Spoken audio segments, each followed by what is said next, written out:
Bienvenue chez moi, je m'appelle Valentin, j'ai 25 ans, je suis artisan. Donc je fabrique des vêtements avec de vieilles machines à coudre dans mon atelier à Paris, qui est aussi l'endroit où je vis. J'ai commencé la couture il y a à peu près 1 an et demi, en autodidacte, donc j'ai tout appris tout seul. Et je pense qu'aujourd'hui je peux facilement dire que tout ça a pris une place très importante dans ma vie. Et c'est pour ça que j'ai décidé de le documenter. De documenter mon quotidien, ma vie d'artisan et comment cet atelier va se développer. Je suis pas sûr qu'il y ait besoin de rajouter quelque chose pour le moment. Vous allez vite comprendre comment tout ça fonctionne. Et de toute manière, je crois que c'est que le début.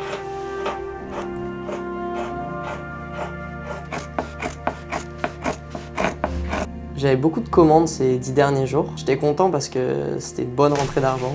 Un moment où j'en avais besoin. J'avais dépensé tout ce que j'avais gagné ces derniers mois. Quand j'ai commencé, je faisais uniquement des pièces uniques. La fabrication était plutôt chaotique. D'un vêtement à l'autre, les matières étaient différentes, les patrons étaient différents. Mais au moins, c'était hyper créatif et j'apprenais plein de techniques.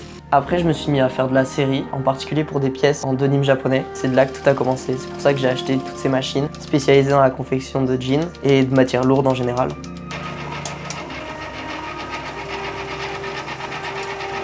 Je suis vraiment tombé amoureux de toutes ces machines, voir tout ce qu'elles étaient capables de faire. À force d'en accumuler, j'ai créé une chaîne de production avec un seul ouvrier. Avec toutes ces étapes, la coupe, le matelassage, l'assemblage, les finitions.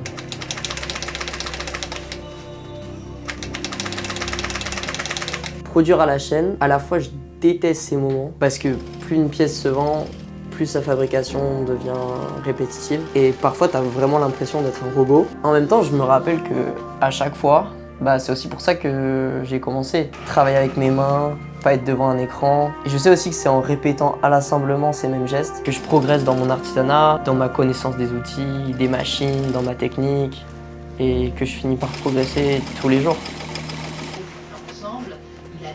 Il y a comme un sentiment étrange où j'ai l'impression que le temps il se suspend et j'atteins vraiment un état de profonde concentration que j'ai déjà connu, mais là qui est vraiment prolongé, où je suis complètement dans l'instant présent et c'est comme si je réalisais que j'étais au bon endroit, au bon moment et qu'il faut surtout pas que j'arrête pour que ce sentiment continue.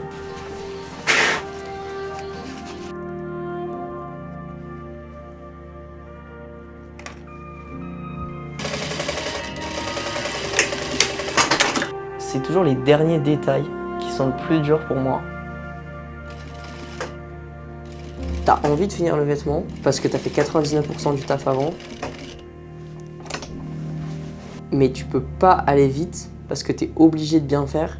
Et c'est impossible que t'aies parfaitement fait le tracé, la coupe, l'assemblage. Pour qu'à la fin, ta ligne line, ton dernier bouton, tu fasses mal ta dernière piqûre. Non, c'est impossible. Ça me ferait trop de mal, je crois.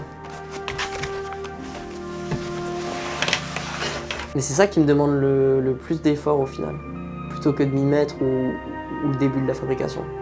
Des poches sur les côtés, plus 2 poches avec des ouvertures verticales. Sur les poches, des petits rivets de renforcement qui sont vraiment très beaux à tête plate, ça on voit rarement.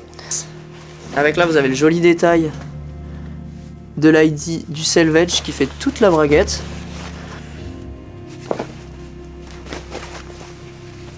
Pour moi, c'est important que l'intérieur et l'extérieur soient tout aussi beaux, presque. Et je sais aussi que c'est des produits qui vont durer dans le temps et qui sont pensés et construits pour qu'on puisse les garder 10 ans et j'espère toute notre vie. J'ai pas encore le retour d'expérience là-dessus, mais c'est vraiment pensé pour ça. Et sur l'endroit, sur l'arrière, la construction des vêtements et comment j'allais les fabriquer avec différentes machines était presque plus important que le design pour moi. Et c'est vraiment ça qui m'a plongé là-dedans. Et ensuite, le design des vêtements est venu après. Mais la construction était hyper importante. Et j'y porte vraiment beaucoup d'attention dans toutes les pièces que je fais.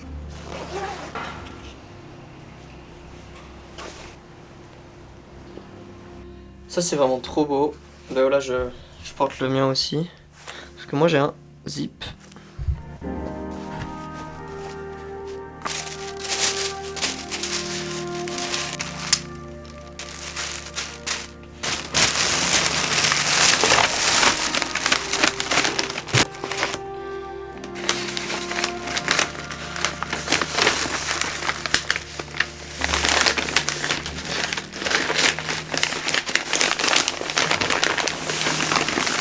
été prise dans 2 établissements pour la suite, quoi, après le lycée. J'ai hésité et mes parents m'ont dit ouais, bah, à Poitiers parce que c'est plus facile pour la route pour rentrer. Et je me suis toujours dit si j'avais été à Bordeaux, il y a des chances que je serais pas montée L'île. Mais la Turquie c'est pas du tout une île. T'as fait de la géographie ou c'est comment? Quand on est arrivé, comment on est rentré, qui a payé. Ouais, ça ouais, non, je sais pas. C'est encore assez expérimental ces vidéos. Je commence à peine à comprendre qu'est-ce que je veux raconter, comment je veux le raconter, comment j'ai envie de m'adresser à vous et avec quelles images. Ce qui est sûr, c'est que pour le moment, je pense que j'ai besoin d'exprimer tout ce que je ressens au quotidien. Et je crois que ça vient du fait que j'ai passé tellement de temps seul à construire cet univers, fabriquer les vêtements, monter ce projet en fait tout seul, que j'ai jamais vraiment eu l'occasion d'exprimer tout ça, tout ce qui a pu se passer dans ma tête pendant ce run d'1 an et demi.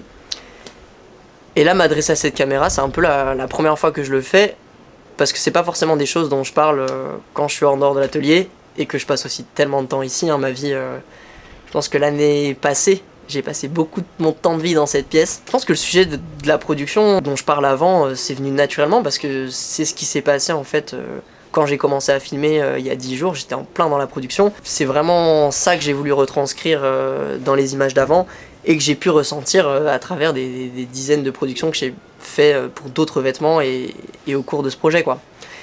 Et je crois que c'est à ce moment-là aussi où j'ai commencé à comprendre que c'était pas facile de s'exprimer face à une caméra et de retranscrire tout ce que tu peux penser dans ta tête et qui est clair pour toi et de l'exprimer de manière fluide, agréable, intelligible pour vous, la personne derrière l'écran. En tout cas, je prends beaucoup de plaisir à filmer ces vidéos et tout ce contenu audiovisuel. Et je pense que ça arrive vraiment à un bon moment du projet où moi j'avais déjà une base quand même plutôt solide dans la construction du projet, sur ma fabrication des vêtements et la création de cet atelier.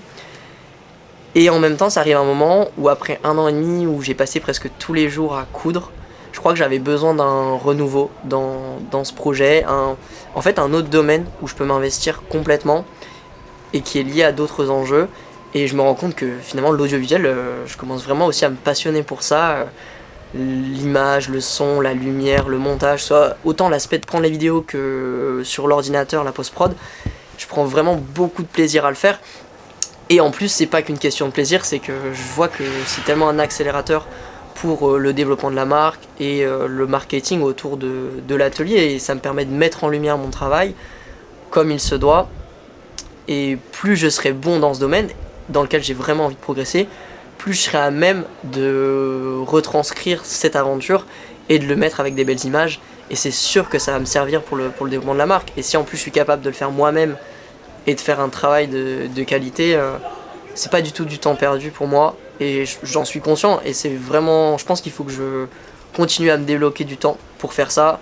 Et en plus j'y prends du plaisir, donc honnêtement, c'est tout bénef de faire ça. Bon, je vais pas laisser tomber la couture. En tout cas, si ça reste comme c'est maintenant, probablement je vais pas avoir autant de commandes que j'en ai eu au début de ce mois, où c'était la fin du mois de janvier. Et donc ça va me libérer du temps pour faire des choses peut-être sûrement un peu plus créatives, et c'est mon envie. Donc plus de, je pense que de développement produit. J'ai envie de créer des nouveaux vêtements, peut-être des choses que j'ai jamais fait, par exemple un sac. Et ça, je vais pouvoir y consacrer un peu plus de temps. Donc à mon avis, dans les prochains épisodes, ce sera plus voilà, des choses créatives, du développement produit, du dessin, du patronage. Donc ce sera autre chose que la production, mais je pense que c'est quelque chose aussi qui vous intéresse. Et il y a aussi pas mal de projets intéressants qui sortent autour de la marque en ce moment. À mon avis, là, à le moment où je vais poster la vidéo, il y aura déjà une très belle vidéo qui est sortie sur Anatomie Vêtements, qui a été réalisée avec une équipe de production. Donc c'était la première fois que je travaillais avec une équipe. Ça, c'était aussi très intéressant et ils ont vraiment fait un taf de fou. La vidéo est superbe, donc allez la voir si c'est pas encore fait. Ce sera disponible sur Insta et à mon avis aussi sur cette chaîne YouTube. Ce sera, je pense, la première vidéo que je poste avant celle-ci. Allez la voir, elle est vraiment belle.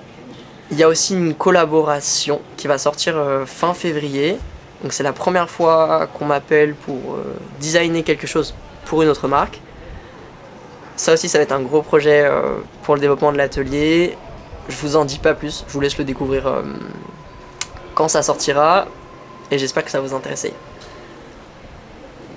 Voilà, hein.